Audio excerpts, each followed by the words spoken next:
Welcome to the Calling the Quarters podcast. I'm your host, Dean Jones. This is Season 1, Episode 5. Today I'm speaking with J.D. Walker. You may be familiar with J.D. Walker's book. She has published a few books under the Llewellyn Publishing House, A Witch's Guide to Wildcraft, and Under the Sacred Canopy. She is a journalist who resides in Greensboro, North Carolina. I had a really great time talking to J.D., and I'm going to go ahead and take you to my interview with her right now. Welcome to the Calling the Quarters podcast. I'm your host, Dean Jones. Today I'm very happy to be talking to someone I've spoken with before. Author J.D. Walker is the Vice Chancellor of the House of Akasha, a North Carolina pagan group. She is an award-winning author, journalist, and magazine editor, as well as a frequent contributor to the Llewellyn Annuals. Walker has written a regular garden column for over 30 years, and she is the author of Witch's Guide to Wildcraft and Under the Sacred Canopy. She resides in Greensboro, North Carolina. JD, thank you for being on the podcast today. Thank you so much for inviting me back. It's a pleasure to talk to you again. Now, where did you grow up and where do you live now? Well, I grew up in what we call the foothills. North Carolina, for those who are not familiar with it, has three areas: mountains, Piedmont, coastal. What people call the Piedmont is not what I grew up calling the Piedmont. I truly was in the foothills of the Blue Ridge and Smoky Mountains around the Catawba County area, Cobb County, Lincoln. I currently live in, as you were saying, just outside Greensboro in central North Carolina. Very similar countryside, though, because I live in the outskirts, not in the city proper. So if I dropped you in Catawba County, where I grew up, put a blindfold on you and could magically move you over to where I live now, you'd never know the difference. Now, at what point did you find out that you had leanings telling you that you might be a witch? Well, that was an interesting question. It's kind of hard to say. There was never one light bulb moment. I knew that I had an inclination in that area from very young. I actually went back through my library. I don't know if you or your readers are familiar with this book. Oh, yeah. Yeah, Zolar's This Book of Fortunes. Yeah. Look at this. It's falling apart. This one was published in 69. So I would have been about uh, 13, 14 years old at that point. And of course, starting to get interested in it. I was always interested in mythology. So that was kind of like a stepping stone, I guess. So this was one of my first books that I got. And then a few years later, if I remember correctly, I believe my mother bought me this book. Here's another one that you may Oh, be yeah. familiar with. Oh, yeah, Sybil Leek. Um, Yeah. yes, she was one of my early influences. Um, so I guess you would say that from my teen years going forward, I was inclined in that direction. And fortunately, my parents, they kept an eye on what I was reading, but they really didn't censor me or say, no, you better not do that. Ooh, the devil will get you, or anything of that sort. Of course, again, back in this time, the chances of finding a common group of people with these kinds of interests were very slim. At that time, the county I was raised in, Catawba County, was extremely rural. Uh, when we first moved to that place, there was no electricity. We actually lived without electricity for the first couple of years until um, Duke Energy, eventually got power lines run out there. So the chances of me being able to connect with at that time, it would have been a coven or anyone of similar interest, were very, very slim. So mainly what I did was read, learn as much as I could learn, and explore it from books and small things that I could do on my own that wouldn't attract a lot of attention. Before we started recording for our audience listeners, we were talking about then and now and like talking about the timeline of being a witch or a pagan, however you want to identify yourself. And I think for people that don't know, the Sybil Leek books were about it before Llewellyn started publishing, and a few other publishers like Wiser, etc., started coming on the scene. You know, back when I was young in high school, that was it. Sybil Leek Mhm. was pretty much the only book I can remember there being, outside of maybe some older books. There were some rare books, Mhm. but that was pretty much it, wasn't it? That was about the extent of it. You start to date yourself after a while. A Yeah, lot of people reference now, of course, Gardner, Gerald Gardner, yeah, and although he was writing in England in the 40s, clandestinely in the 40s, because even then he couldn't write openly. And then in the 50s, he comes out with what is we call now Gardnerian Wicca or Gardnerian witchcraft. But that was like this book, that first one I showed you, the Zolar book, that's just 15 years before this book was put out. Not to say that the larger urban areas might not have access to that sort of thing, but you're right.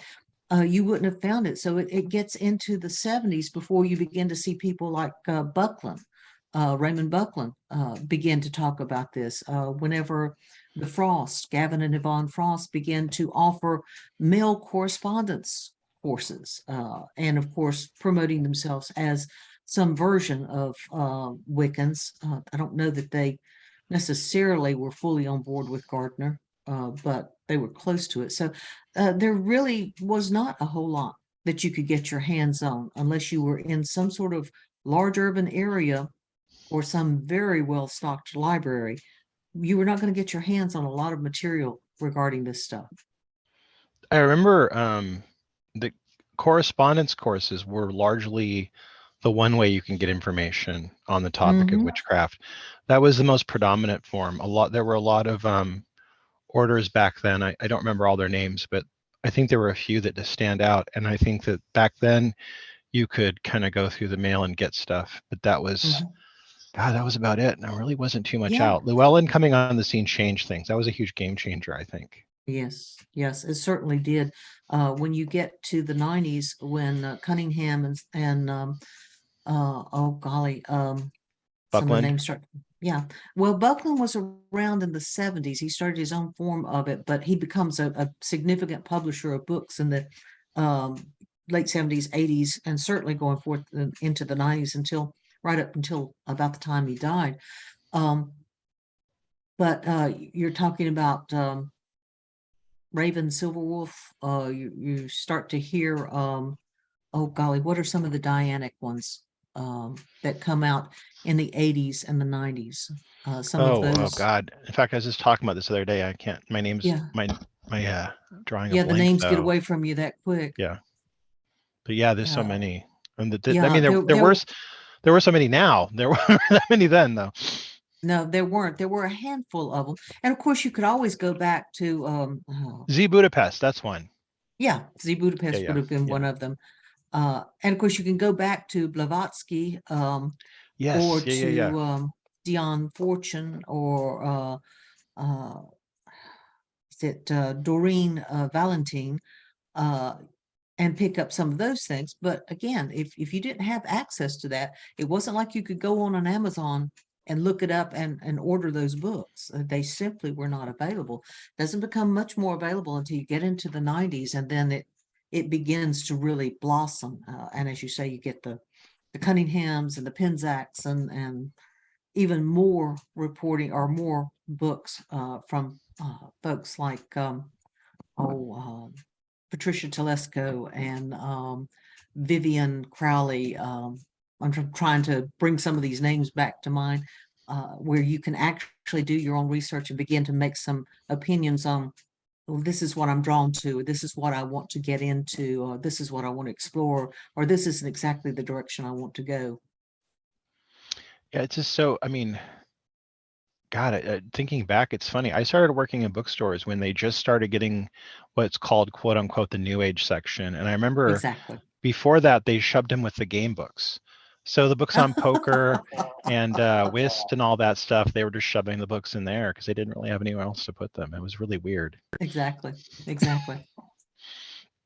Now, I categorize myself as a witch slash druid. Religiously, I call myself a pagan, though, with druid leanings. How do Mm. you categorize yourself? I've always simply gone with pagan. There was a gentleman in downtown Greensboro. My friend has a shop in downtown Greensboro, and it's a combination new age bead shop, gift shop type thing. Yeah. And she had a neighbor who would come over and visit, and occasionally he would some comment would be made, and he would point to me and say, "You're being a bad Wiccan." And I said, "I'm not Wiccan. I'm pagan." There's a big difference Yeah. there. Yeah. um, Now, if of course HOA is a Celtic Reconstructionist organization, and that's what we base our rituals and such on. I identify myself more with the Greco-Roman traditions. Yeah.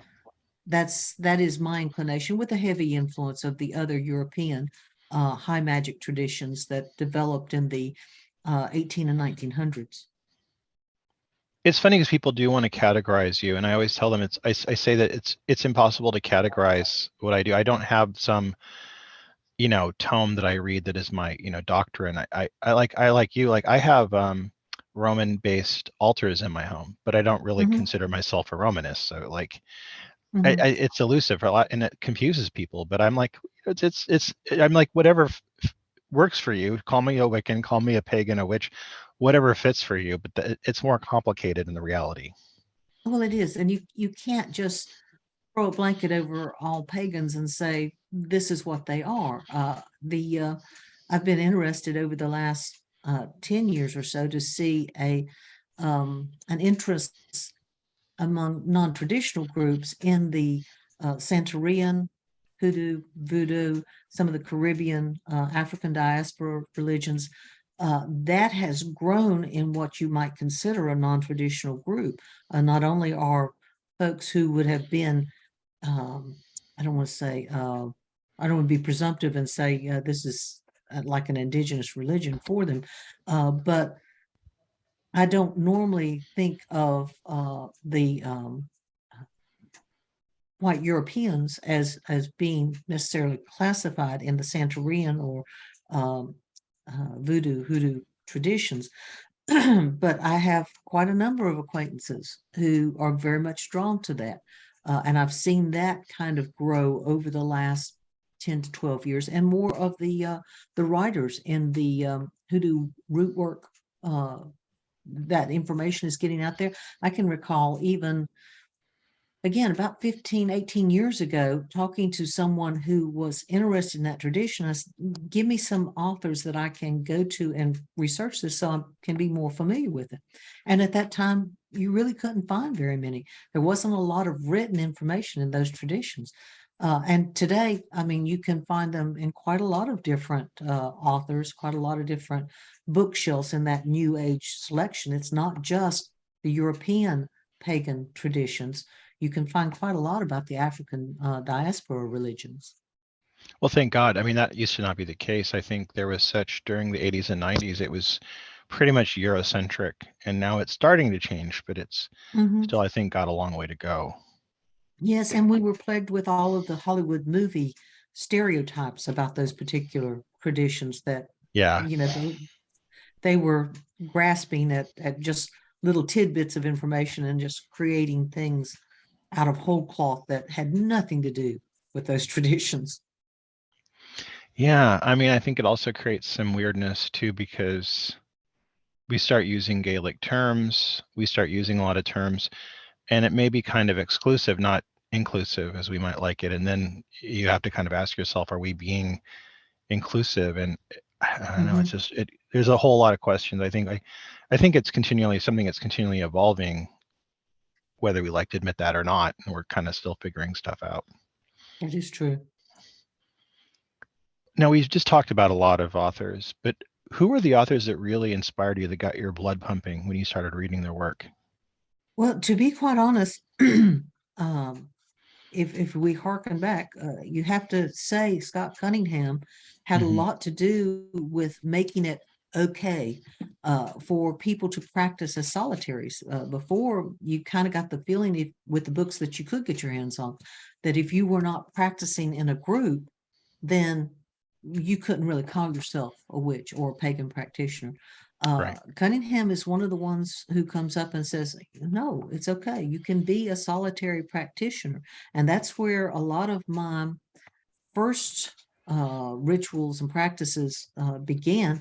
And again, I have to say, Raymond Buckland was influential as well. He did at least take a very broad look at paganism, not just his interpretation of what Gardner and Doreen Valiant put out there, but a broader look at several different approaches to paganism. So I'd have to say that those two were probably pretty key to my early development.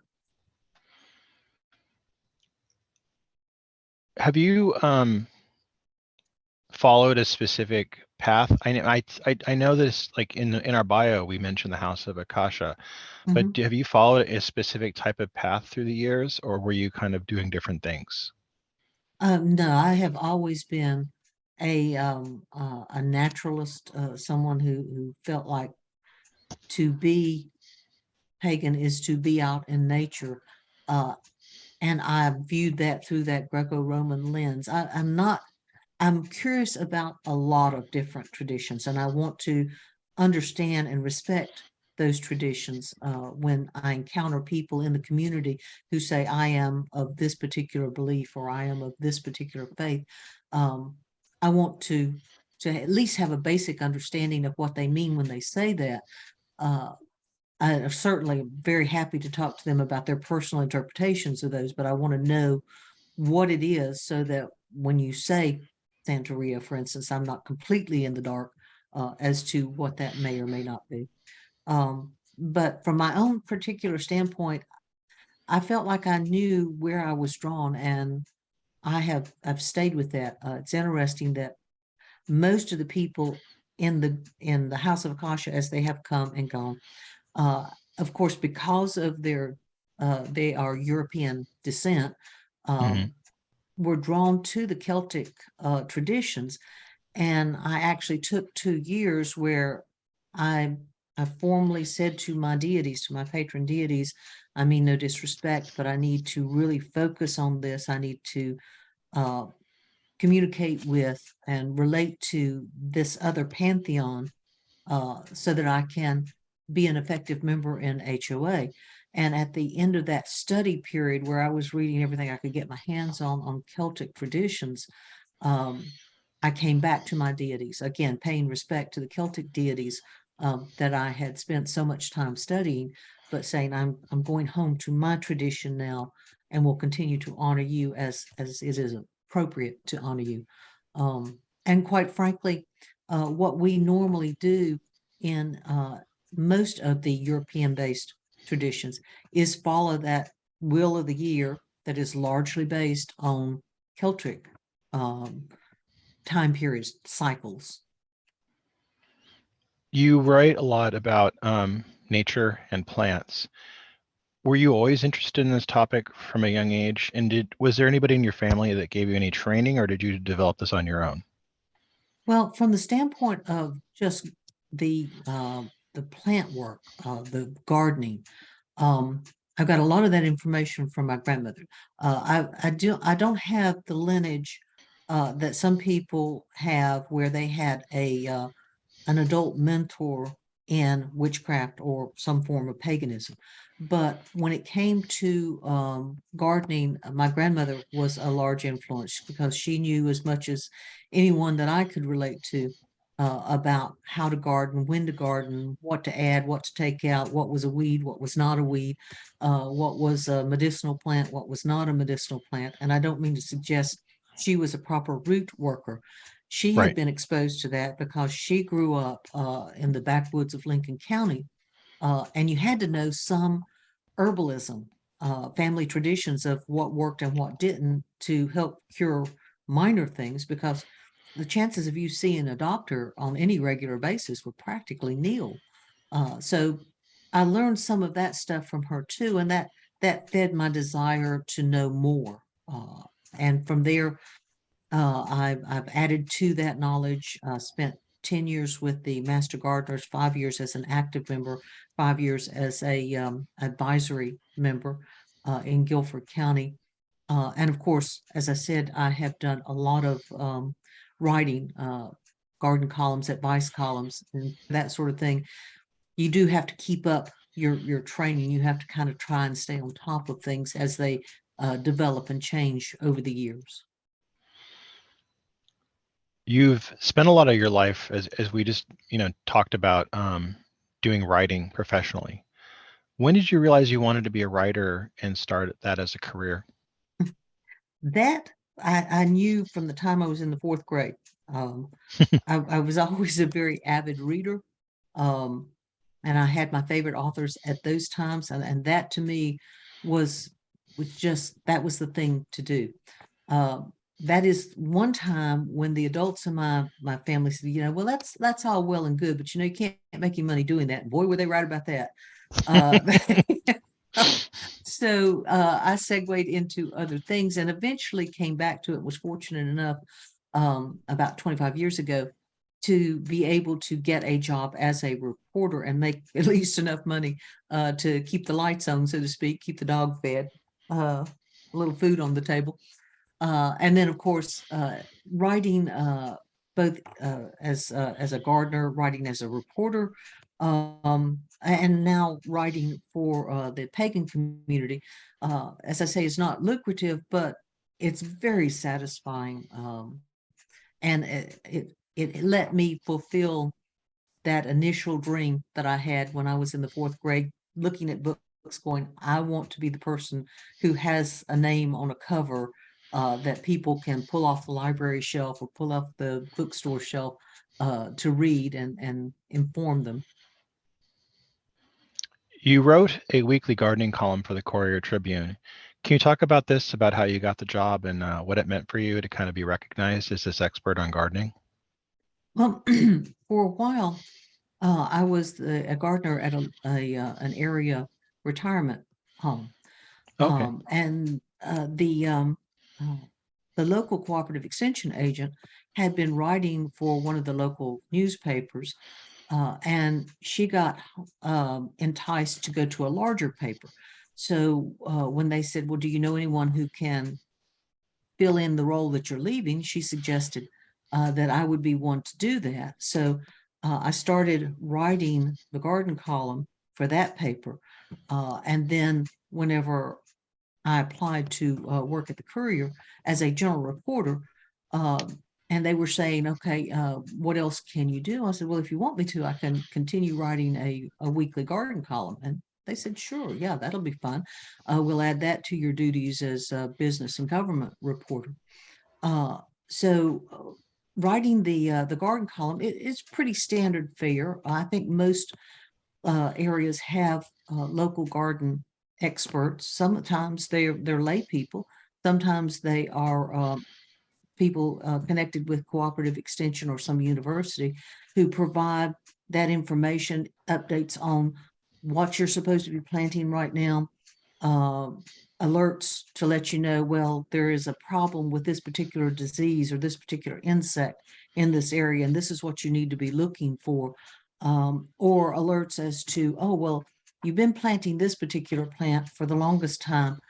Maybe you need to consider planting this other plant that is more resilient, or maybe it produces a better harvest, or maybe it's more insect and disease resistant. So that's the sort of thing that I tried to make part of my garden column.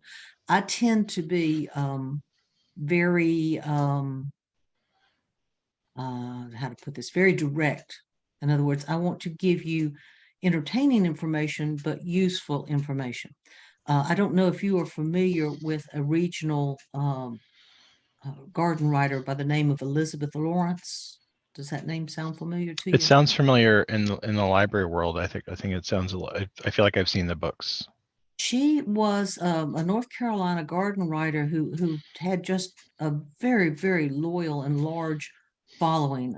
She's got I could see the book in my mind's eye, a collection of her various and sundry essays. And she was of that vein that was a little bit more human relations oriented.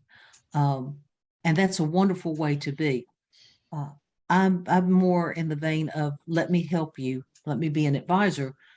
I'm not the kind of person, or I'm not the kind of garden writer that says, okay, we're going to meet over the garden fence and sit around and eat cucumber sandwiches and drink tea and talk about our garden.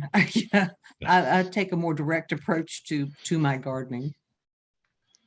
I want to talk about your books a little bit. Mhm. You wrote a couple of books in 2021.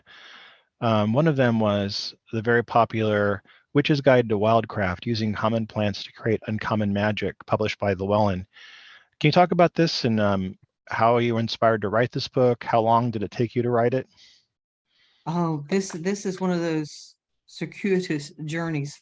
Around 2009 or so, um, I came up with the basic outline for this book, and that was to tell people who were cash strapped or people who were real environmentalists or just really wanted to be in connection with nature about the plants that they see in their yard or on the side of the road. Um, that they commonly associate as or commonly identify as weeds, and explain to them, oh, these have magical benefits. They have a use in magic. As a matter of fact, a lot of them were brought over for that use or for a food source and escaped out into the wild, and now we call them weeds. So Yeah. I started actually putting this together in 2008, maybe 2007. And the initial intention was to put some sort of little booklet out uh, in my friend's shop. But one obstacle and another came up with that. So I put it in the put it on the back shelf. I tweak it a little bit now and then. And finally, about 4 years ago, maybe more like 5 years ago now, um, I was able to pitch it to Llewellyn. And fortunately, they were interested in it enough to help me develop it into the full book that it turned into. You also wrote in 2000 or published in 2021, Define Your Passion. Who are you and Oh, why are you here? okay. Now I don't know who that is, but that wasn't me. Okay, I was kind of, I feel like that was listed somewhere. I think one of the book listings. Okay, I'll cut that out. Okay, sorry about that. No, that's okay. And I should have asked you about that before, because that was kind of a weird wild card because it wasn't on Amazon, but it was on other listings. Yeah. Well, I've been curious to find out that there are quite a few people out there called JD Walker. Yeah, no, there was I think 5 other listings that were there that I Mhm. knew weren't yours, but I just wanted to make sure. Okay. You just completed a book that's going to be out later this year, Under the Sacred Canopy, Working Magic with the Mystical Trees of the World. Do you want to talk about that book a little bit and what it meant to you to publish this? Yes, this one took a little bit different tact. I mean, it is in one sense it's a continuation. When I did the Witch's Guide to Wildcraft, um, I was talking a lot about the smaller plants, the perennials, annuals, a few shrubs, and I did mention a couple of trees in there. This book deals more specifically with trees. Under the Sacred Canopy, in particular, deals with how humans relate to trees. There's the recognition that trees are a living entity. You have to be kind of careful because I don't want to come across as saying that trees are just humans with bark on them or foliage Right. instead of hair, that sort of thing. But they have an energy and they have an existence that is unique to trees. But there are also spirits associated with certain trees. Um, there are trees that are used as concepts for wisdom or for knowledge or for life itself. And then there is the larger concept of what I call the universe tree, what a lot of folks have grown up calling the world tree, that I wanted to be able to explore. And I found it very fascinating. Uh, we're all very familiar with Yggdrasil, for instance, when we talk about a world tree or a universe tree. Uh, and it turns out that there's a South American concept that is very similar and, in fact, even more detailed.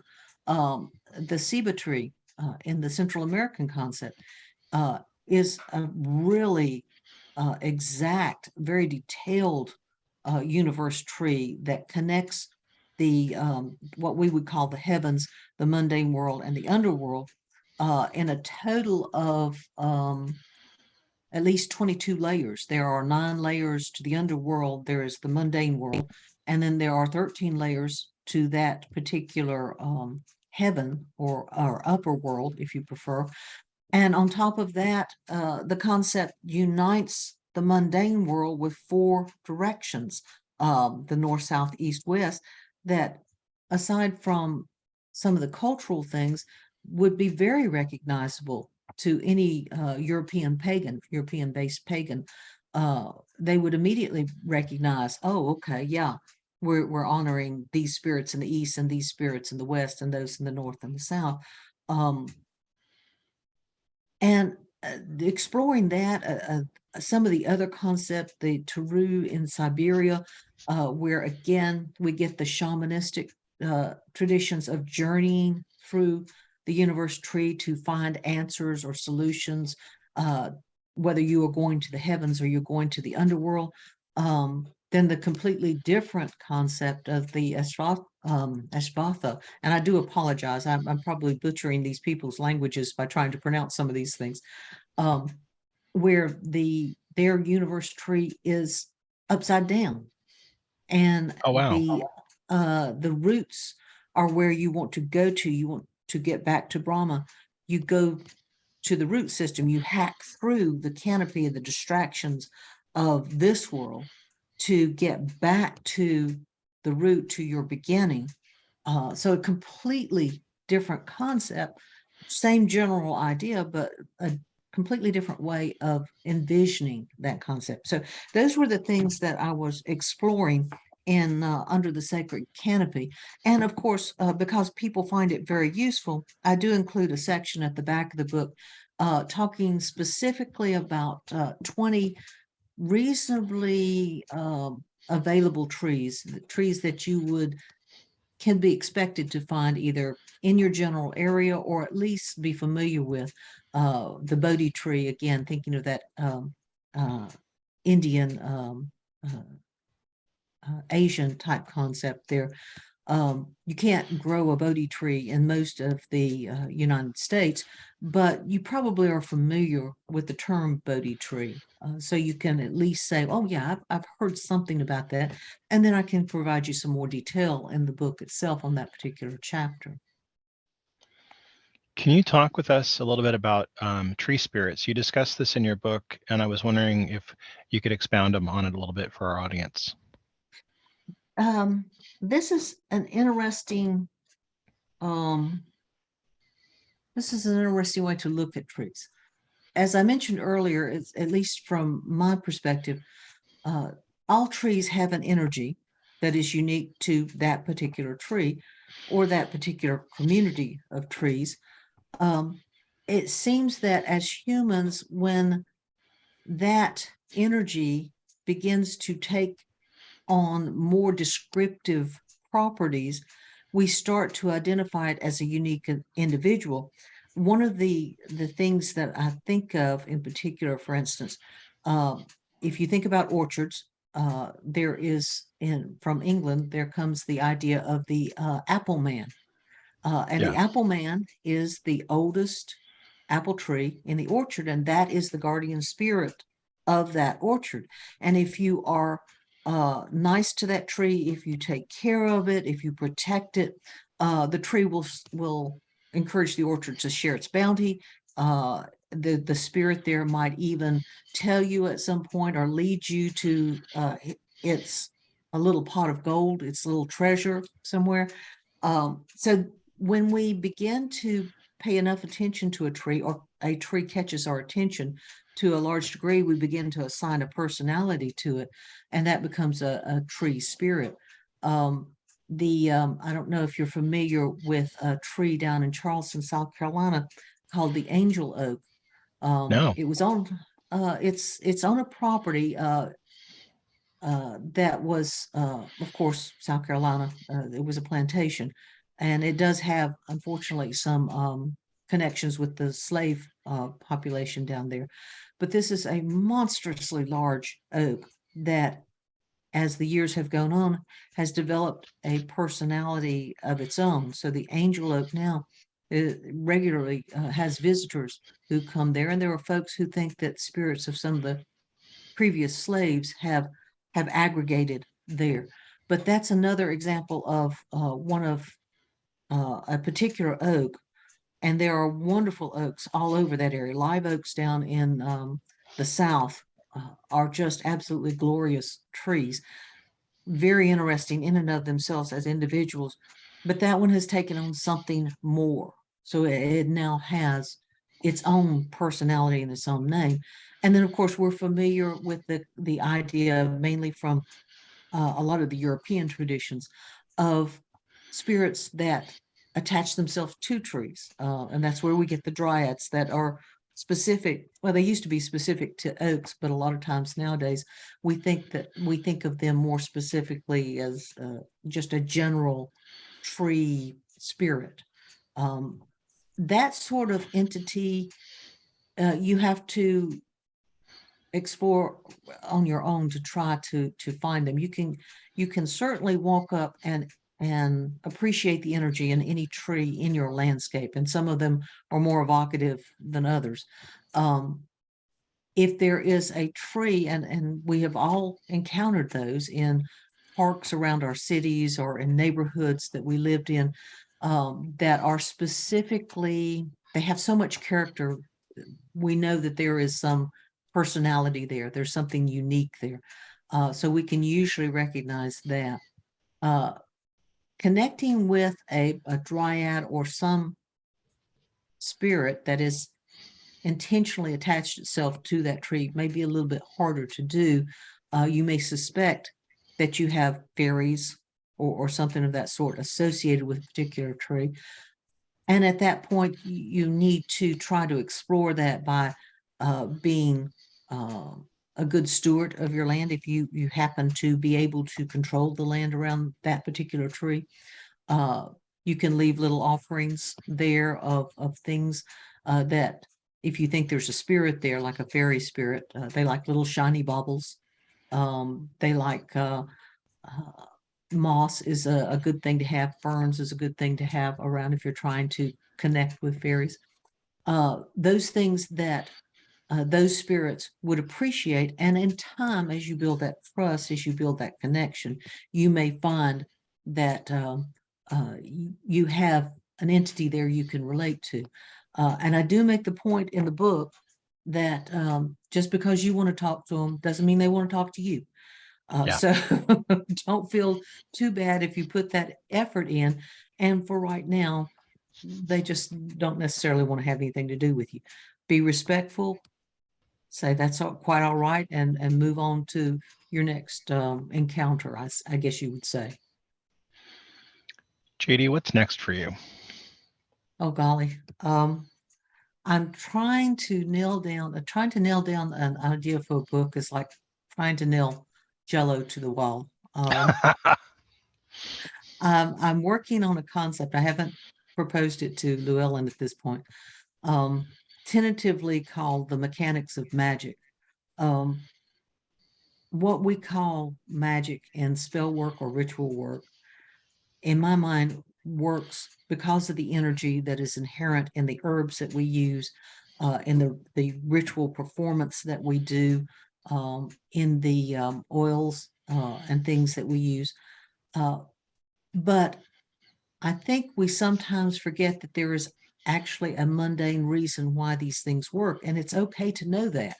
As a matter of fact, it might provide you a little bit more confidence in your work if you understand that there's a biological reason why these work. There is a mental reason why these work. There's a psychological reason why these things work. So that's the concept I'm trying to formalize to see if I can make it into a writable project at this point. When is Under the Sacred Canopy coming out? It is actually available now. I just got word from Llewellyn last week. that some advanced copies. I will get my advanced copies pretty soon, but I do know that it is already available online at Llewellyn Oh, or on at Amazon. And did they get a chance to send you a copy of it? they did. I got a copy and Oh, I'm very awesome, happy with it. awesome. I've been enjoying reading it and I plan on doing a review for it.